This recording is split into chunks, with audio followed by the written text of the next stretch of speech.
네, 김건희 여사 명품 수수 논란과 관련해서 검찰이 김 여사가 받은 이 다른 선물도 수사할 방침인 것으로 알려졌습니다. 네, 설주한 변호사, 송영훈 변호사와 함께 자세히 짚어보도록 하겠습니다. 안녕하십니까? 안녕하세요. 자, 일단 검찰 김 여사가 받은 다른 선물까지 확인에 나서겠다고 하는 건가요? 이게 왜 이렇게 하는 겁니까? 수사의 공정성을 확보하기 위한 차원으로 보입니다. 네. 일단은 검찰이 지금 그런 다른 선물이라고 하는 것이 반드시 있다고 단정하는 것은 아닙니다. 다만 네. 이 명품 가방을 김 여사에게 주고 영상을 몰래 촬영한 이 최재형 목사라고 하는 사람이 네. 올해 2월에 선물을 들고 기다리는 다른 사람들도 본 적이 있다라고 국회에서 주장을 한 적이 있습니다. 그러면은 이런 다른 선물의 진위 여부에 대해서 조사 자체를 하지 않으면 검찰 수사의 공정성에 대해서 논란이 제기될 가능성이 있겠죠. 그렇기 때문에 검찰이 그 사실관계, 즉 진위 여부를 확인을 해서 수사의 공정성에 대한 논란을 차단하기 위한 그런 포석이 있는 것으로 보입니다. 그렇군요. 네, 일단 김 여사를 고발한 서울의 소리 백은종 대표는 이제 김 여사가 양주와 명품 화장품도 받았다라면서 추가 고발하겠다라고 예고를 한 상황입니다. 그런데 이제 쟁점은 이것들이 청탁금지법 위반에 해당하는지 그 여부 아니겠습니까? 네. 어떤 기준으로 판단을 하게 되나요? 가장 중요한 것은 이게 배우자이지 않겠습니까? 그렇죠. 김건희 예. 여사가. 그러면 본인의 배우자인 이제 윤석열 대통령이 공직자로서 직무 관련성이 가장 큰 문제가 될 것이라고 볼 것입니다. 예. 그러니까 하나는 액수. 금액이죠. 왜냐하면 청탁금지법은 100만 원 이상, 네. 1회에 100만 원 이상, 그다음에 연간으로 하면 300만 원 이하거든요. 그렇다고 한다면 윤 대통령과의 직무 관련성을 비춰봤었을 때 그 어떤 선물이라고 네. 하는 것들이 청탁금지법의 신고 대상이 되는지에 대해서 확인을 해봐야 될 것입니다. 예, 그렇군요. 일단 검찰은 또 이 최재형 목사가 이 몰래 촬영한 원본 그 촬영본 있지 않습니까? 그거 말고 영상 원본을 제출하라고 요청을 했습니다. 이 부분도 뭐 확인할 게 좀 있는 건가요? 그렇습니다. 일단은 우리가 영상이 됐든 녹음 파일이 됐든 수사기관은 편집본이 아니라 원본을 기초로 사실관계를 확인하는 것이 기본입니다. 예. 그런데 이 서울의 소리 측이 작년 11월에 유튜브에 공개한 영상은요.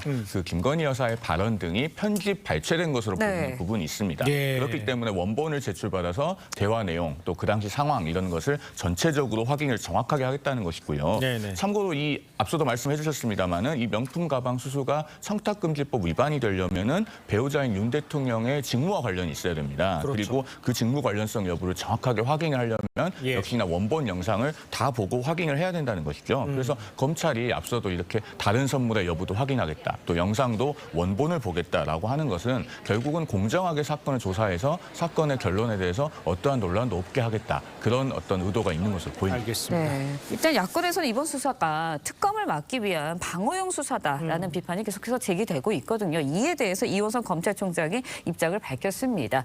추후에 말씀드릴 기회가 있을 거다라고 이야기를 했거든요. 법조계에서는 이거 어떤 의미로 받아들여야 하는 건가요? 저는 어제 이원석 총장의 이러한 그 추후에 말씀드릴 예. 기회가 있을 것이다라는 대답에 대해서는 상당히 결기가 느껴졌어요. 어허. 그러니까 어찌 보면 지금 검찰 조직을 위해서 저는 오히려 지금 이원석 총장이 이번 김건희 여사에 대한 수사를 예. 지휘한 것이 아닌가라는 생각이 들거든요. 그러니까 예. 이대로 있으면 오히려 검찰 조직 자체가 망가질 수도 있다라는 어떤 절체절명의 어떤 순간이라고 네. 생각을 하신 것 같아요. 예. 그래서 어떤 대통령의 배우자에 대한 어떤 그러니까 최고위 권력자에 대한 수사를 통해서 검찰의 중립성과 독립성을 다시 한번 제고하겠다라는 저는 그런 결기로서 느껴졌습니다. 예, 그러니까 이제 임기 내에는 꼭 마무리 짓겠다는 그런 해석을 해야 될 것 같아요.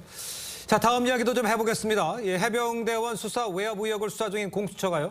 이 김계환 해병대 이 사령관 재소환을 검토하고 있는 것으로 알려졌습니다. 왜 김 사령관을 재소환 다시 부르려는 겁니까? 결론부터 말씀드리면은 공수처가 지난주에 김계환 사령관을 불러서 상당히 강도 높은 조사를 했습니다만은 네. 아직 준비한 질문을 다 못했다고 합니다. 그 지난주 토요일 그러니까 지난 4일이죠. 김계환 해병대 사령관을 공수처가 불러서 조사를 했고 네. 당시에 김 사령관이 변호인도 대동하지 않고 무려 15시간 동안 조사를 받은 것으로 알려져 있습니다. 예. 그런데 공수처가 준비한 질문지만 무려 200쪽에 달하고 예. 그래서 15시간이나 되는 강도 높은 조사에도 불구하고 아직 마치지 못한 질문들이 많이 있다는 겁니다. 예. 이 김계환 사령관은 이른바 이제 VIP 경로설 이것을 박정훈 해병대 수사단장에게 말했다는 의혹을 받고 있는 인물이죠. 예. 그래서 이 사건의 주요 인물인데 네. 공수처가 이런 김 사령관에 대해서 200쪽이 넘는 질문을 준비하고 또 재소환을 하고 하는 등 굉장히 강한 수사 의지를 보이고 있어서 특검 여부와 관계없이 공수처는 강도 높게 조사를 하겠다. 원칙대로 하겠다라는 입장인 것으로 보입니다. 네, 그렇군요. 말씀해 주셨지만 공수처는 특검 여부와는 관계없이 수사팀 수사팀이 세운 일정대로 사건을 수사하겠다라는 입장을 밝히기도 했습니다. 김계환 사령관 조사 이후에는 그렇다면 그 윗선에 대한 소환 조사가 이루어지는 거겠죠? 네, 그렇죠. 수사라는 것은 밑단위입니다. 아래 단위부터 해서 상위로 올라가는 예. 것이 맞거든요. 예. 그렇다고 한다면 이제 이종섭 전 이제 호주 대사 예. 이제 나갔을 때 문제가 뭐였냐면 어찌 보면 이종섭 전 장관으로서도 억울한 부분은 있었을 거예요. 왜 그러냐면 본인에 대한 수사가 빨리 이루어져야 되는데 왜 부르지를 않느냐라고 그렇죠. 했겠는데 네. 이건 수사에는 다 순서가 있습니다. 근데 밑에 단위에서 지시를 받은 사람부터 어떤 조사를 한 다음에 지시를 한 사람과의 연관. 진술을 대조를 해보는 것이거든요. 그렇다고 한다면 이제는 밑에 단위, 이게 김계한 사령관까지 했다면 그 윗 단위인 신범철 전 국방부 차관이라든지 그다음에 이정수 전 국방부 장관을 불러서 그 김계한 사령관이 들었다고 하는 진술과 이분들이 하는 진술을 대조해 보면서 누가 거짓말을 하고 있는지 아니면 일치하지 않은 부분들을 찾아내는 것이거든요. 그러니까 지금 단계에서는 뭐 이종섭 전 장관 같은 경우에는 본인의 직권남용에 대해서 법리적인 주장을 많이 하고 계십니다만은 예. 수사팀에서는 당시의 사실관계를 먼저 확정하는 게 더 중요하거든요.